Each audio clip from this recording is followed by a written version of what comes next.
Paano mag-download ng application or app sa cellphone kung wala pong lumalabas sa inyong mga Play Store or App Store ng inyong mga cellphone? So, yan po mga lodis ang ituturo natin sa video na to. So, kung hindi po kayo makapag-download ng application, so wala po katulad nito po sa akin. Halimbawa po itong Shopee. So ito hindi ko tumahanap sa aking Play Store o App Store ng aking cellphone. Kasi nga po ito ay exclusive lang po sa Philippine user lang po or sa iba pong Asia na allowed po yung Shopee. Kasi ito pong cellphone ko ay galing po ito sa ibang bansa. So yung Shopee na yon hindi po yun allowed doon o hindi po abot ng risk ng Shopee doon.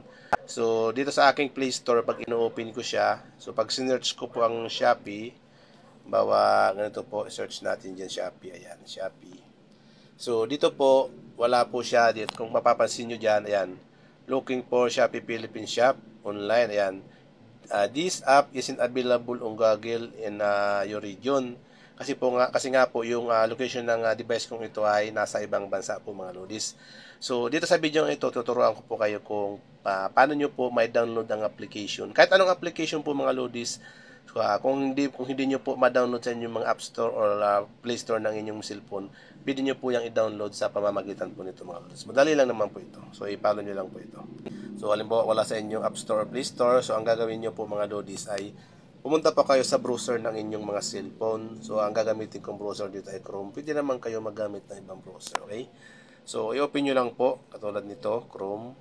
And then, pagdating po dito sa inyong mga Chrome, hanapin nyo lang po ang search bar or search button ng Chrome nyo. I-search nyo po dito yung application na gusto nyo pong i-download. Halimbawa po, Shopee. Ayan po.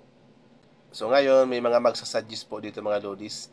So i-scroll up nyo lang po, hanapin nyo lang po ang application na katulad po nito. So ayan, kung mapapansin nyo mga lodis.